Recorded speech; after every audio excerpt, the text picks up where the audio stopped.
പെയ്തൊഴിയാതെ. രചനാ സംഭാഷണം രുദ്രപ്രിയ. ഭാഗം 23. പ്രിയപ്പെട്ട കൂട്ടുകാരെ, പഴയ പനിയും ചുമയും കാരണം ഒച്ചയടഞ്ഞിരിക്കുകയാണ്. എങ്കിലും ഞാൻ ഈ സാഹസത്തിന് മുതിരുന്നു. കഥയ്ക്ക് വേണ്ടി വെയിറ്റ് ചെയ്യുന്നവർക്ക് വേണ്ടിയാണ്. അതുകൊണ്ട് കഥയിലേക്ക് പോകാം.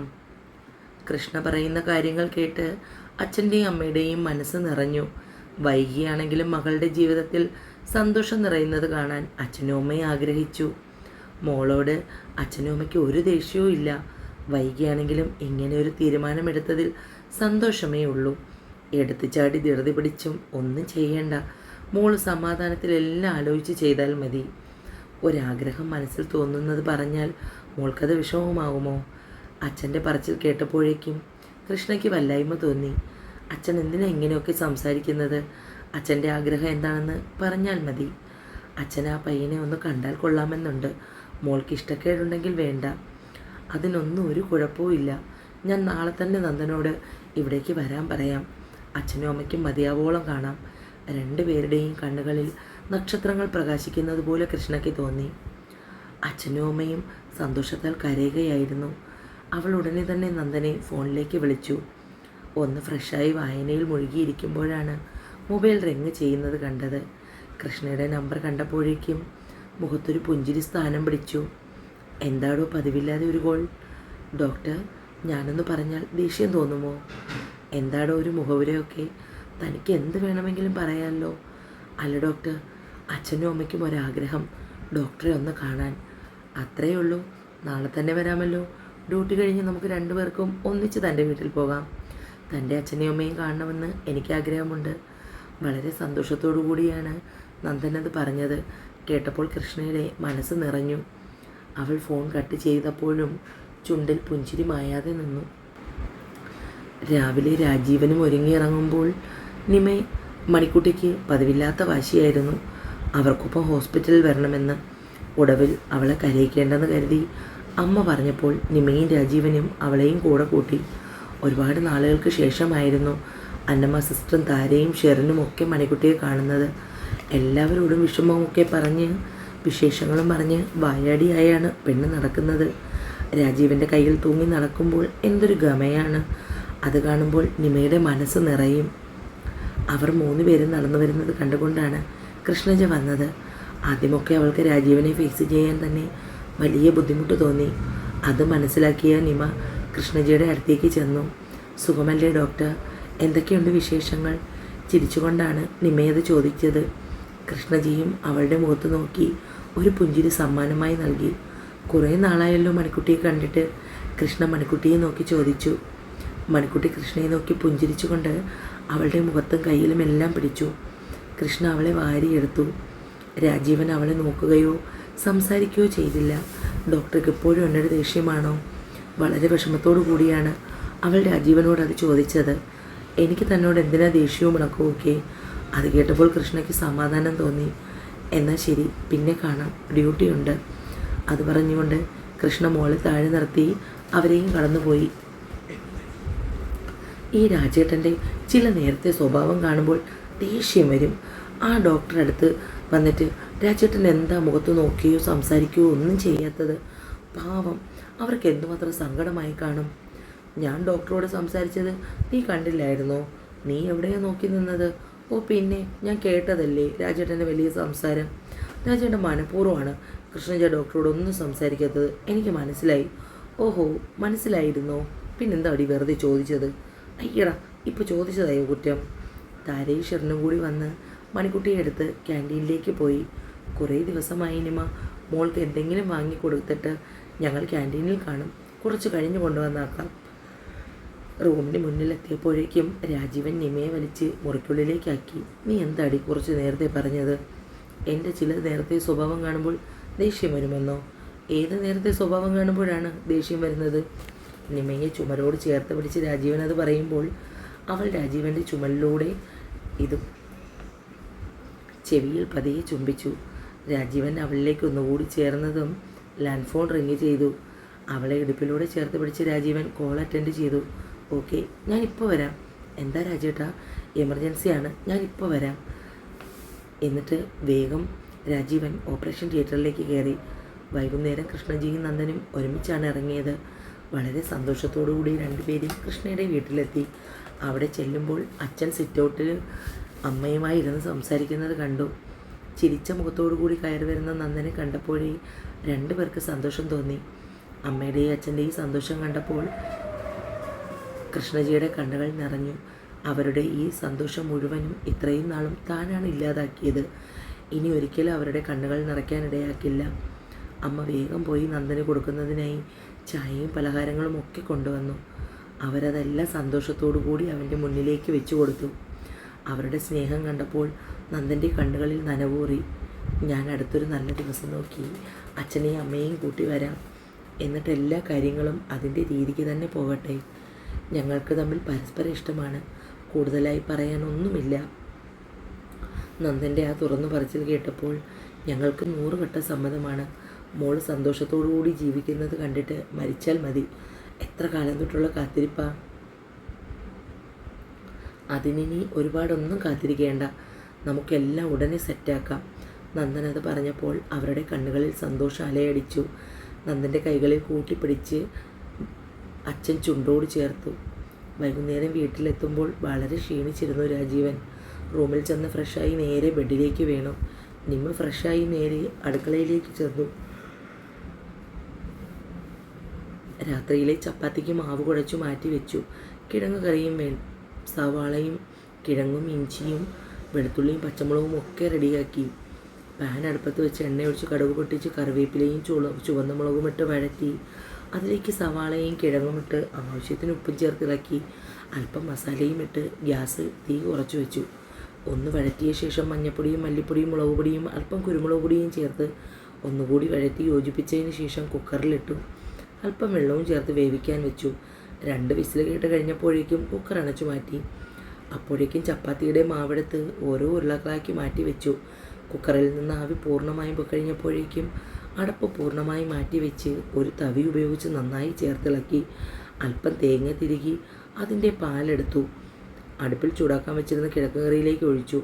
ചെറുതായി ഒന്ന് ചൂടാകുന്നത് വരെ കാത്തു നിന്നു. ചൂടായതും നന്നായി ഇളക്കി പാത്രത്തിലേക്ക് പകർന്നു മാറ്റി. ഉരുട്ടി വെച്ചിരിക്കുന്ന ചപ്പാത്തി ഓരോന്നായി എടുത്ത് പരത്തി ചുട്ടെടുത്തു. ഏകദേശം അരമണിക്കൂർ കഴിഞ്ഞപ്പോഴേക്കും ചപ്പാത്തിയും കറിയുമാക്കി ഡൈനിങ് ടേബിളിൽ വെച്ചിട്ട് അവൻ മുകളിലേക്ക് പോയി രാജീവനെ വിളിച്ചു. നിമ ചെല്ലുമ്പോൾ രാജീവൻ നല്ല ഉറക്കത്തിലായിരുന്നു.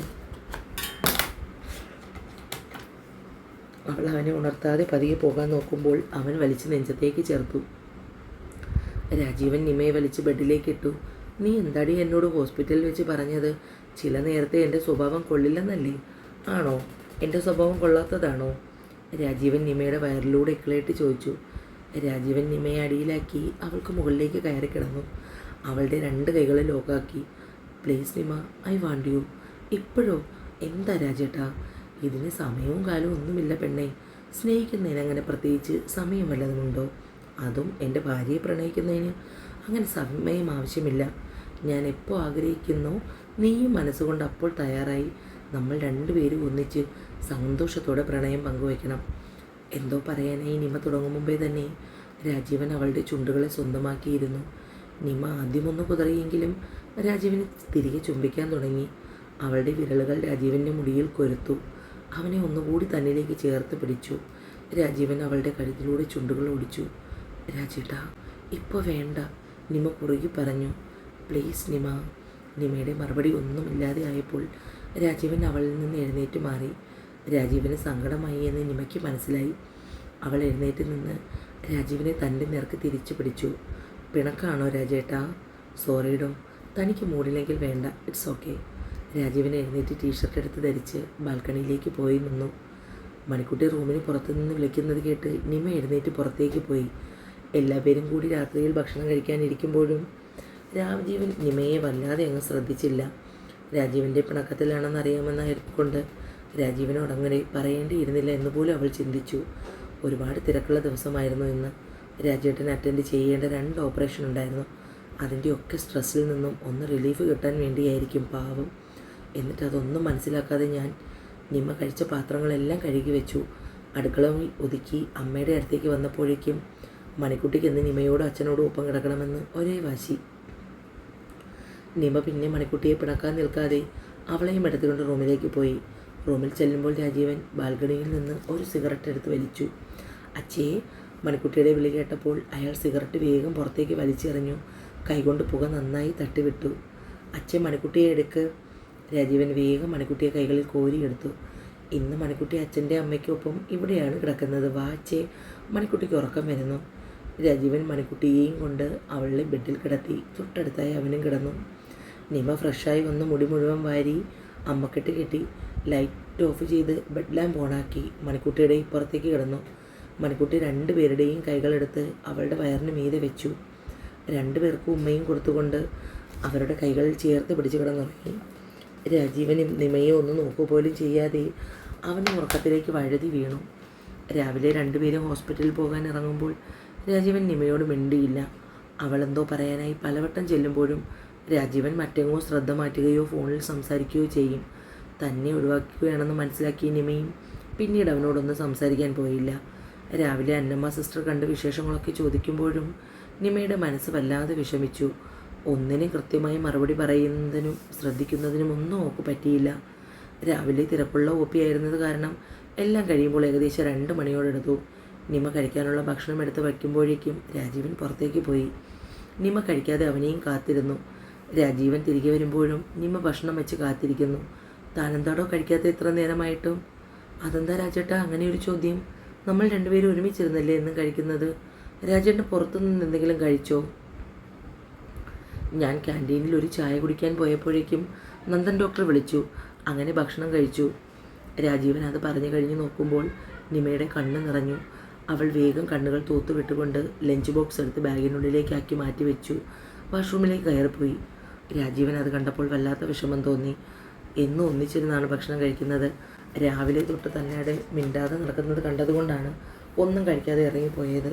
പക്ഷെ നന്ദൻ ഡോക്ടറോടൊപ്പം ഭക്ഷണം കഴിക്കേണ്ടി വരുമെന്ന് വിചാരിച്ചിരുന്നില്ല. നിമ വാഷ്റൂമിൽ നിന്ന് കൈയും കഴുകി പുറത്തേക്ക് ഇറങ്ങി വന്നു. ഒറ്റ നോട്ടത്തിൽ തന്നെ രാജീവിന് മനസ്സിലായി നിമ കരഞ്ഞിട്ടുണ്ടെന്ന്.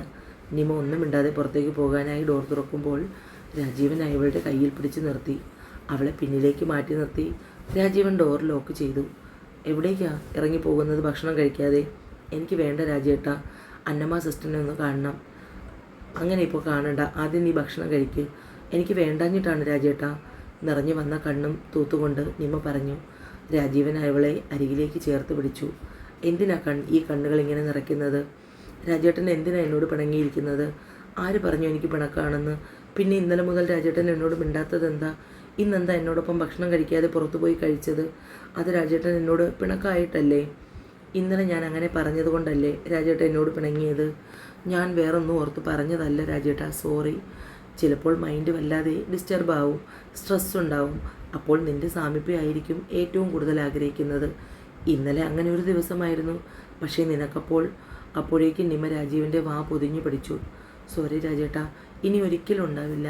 വേണമെങ്കിൽ രാജേട്ടൻ എന്നെ അടിച്ചോ, പക്ഷേ എങ്കിൽ പോലും എന്നോട് മിണ്ടാതെ ഇരിക്കരുത്. അതെനിക്ക് സഹിക്കില്ല. ഹൃദയം പിഞ്ഞി പോകുന്ന പോലെ തോന്നും. നിമ രാജീവൻ്റെ മാറിലേക്ക് വീണ് കരഞ്ഞു. അയ്യേ, എൻ്റെ പൊട്ടി പെണ്ണ് ഇത്ര പാവമാണോ? ഇന്നലത്തെ പിണക്കം എല്ലാം കൂടി ചേർത്ത് നമുക്കിന്ന് ആഘോഷിക്കാം. ഇന്ന് പൊന്നുമോള് വല്ലതും കഴിക്കാൻ നോക്കുക. വേണ്ട രാജേട്ടാ, എൻ്റെ വിശപ്പ് പോയി, എനിക്ക് വേണ്ട. അങ്ങനെ പറഞ്ഞാൽ പറ്റത്തില്ല, കഴിച്ചേ പറ്റൂ. വേണ്ട രാജേട്ടാ, വേണ്ടാഞ്ഞിട്ടാ, എനിക്ക് വിശക്കുന്നു. അപ്പോൾ രാജീവൻ നന്ദൻ ഡോക്ടറുടെ ഒപ്പം കഴിച്ചില്ലേ? നീ ഇവിടെ എന്നെയും കാത്തിരിക്കുമ്പോൾ അങ്ങനെ ഞാൻ പുറത്തു പോയി കഴിക്കുമോ? അപ്പോൾ രാജേട്ടൻ പറഞ്ഞതോ കഴിച്ചെന്ന്? ഇല്ല പെണ്ണേ, ഞാൻ കഴിച്ചില്ല. നിമ വേഗം 2 ലഞ്ച് ബോക്സും പുറത്തേക്ക് എടുത്തു. വേണ്ട, ഒരെണ്ണം മതി, നീ വാരി തന്നാൽ മതി എനിക്ക്. വേഗം കൈ കഴുകി ചോറ് കുഞ്ഞു കുഞ്ഞു ഉരുളകളാക്കി രാജീവനും കൊടുത്ത് അവളും കഴിച്ചു. വൈകുന്നേരം നേരത്തെയാണ് രണ്ടുപേരും ഇറങ്ങിയത്. പോകുന്ന വഴിക്ക് വീട്ടിലേക്ക് അത്യാവശ്യ സാധനങ്ങൾ വാങ്ങിയിരുന്നു. രാത്രിയിൽ പതിവ് പോലെ ഭക്ഷണം കഴിക്കാനിരിക്കുമ്പോൾ മണിക്കുട്ടിയുടെ ഒരു പ്രഖ്യാപനം ഉണ്ടായിരുന്നു. ഇന്നും അച്ഛനും അമ്മയ്ക്കും ഒപ്പമാണ് ഉറങ്ങുന്നതെന്ന്. നിമയും രാജീവനും പരസ്പരം നോക്കി. പ്രഭ അത് കൃത്യമായി കാണുകയും ചെയ്തു. അയ്യേ, അച്ചമ്മയുടെ പൊന്നിൻ്റെ അവരുടെ ഒപ്പമാണോ കിടക്കുന്നത്? അച്ചമ്മ പൊന്നുമോക്ക് എന്തോരം കഥ പറഞ്ഞു തരാനിരിക്കുകയായിരുന്നു. അയ്യോ, ഇനിയിപ്പോൾ അതൊക്കെ ആർക്ക് പറഞ്ഞു കൊടുക്കും? ആണോ അച്ചമ്മേ? അച്ചമ്മ മണിക്കുട്ടിക്ക് എന്തോരം കഥ പറഞ്ഞു തരുമോ? ആണെടാ കണ്ണാ. എന്നാൽ മണിക്കുട്ടി അച്ചമ്മയോടൊപ്പമേ കിടക്കുന്നുള്ളൂ. നിമ മുറിയിലെത്തുമ്പോൾ രാജീവൻ വാഷ്റൂമിലായിരുന്നു. പുറത്തേക്ക് ഇറങ്ങി വരുന്ന രാജീവൻ്റെ ചുണ്ടിൽ ഒരു കുസൃതി ചിരിയുണ്ടായിരുന്നു. നിമ ഒറ്റപ്പുരികം പൊക്കി എന്താണെന്ന് ചോദിച്ചു. രാജീവൻ നിമയുടെ അടുത്തേക്ക് വന്ന് അവളെ ചുറ്റിയെടുത്ത് വട്ടം കറക്കി അവളുമായി ബെഡിലേക്ക് വീണു. തുടരും. എന്നെ വായിക്കുകയും കേൾക്കുകയും ചെയ്യുന്ന കൂട്ടുകാർ ചാനൽ സബ്സ്ക്രൈബ് ചെയ്യണേ. കൂട്ടുകാർക്ക് എൻ്റെ സ്റ്റോറി ഇഷ്ടമാവുകയാണെങ്കിൽ നിങ്ങളുടെ ഫ്രണ്ട്സിനൊക്കെ ഷെയർ ചെയ്ത് കൊടുക്കാൻ മറക്കരുതേ. എൻ്റെ ചാനൽ സബ്സ്ക്രൈബ് ചെയ്താൽ മാത്രമേ ഞാൻ സ്റ്റോറി ഇടുമ്പോൾ അത് നിങ്ങൾക്ക് ആദ്യം കിട്ടുകയുള്ളൂ. നിറയെ സ്നേഹത്തോടെ രുദ്രപ്രിയ.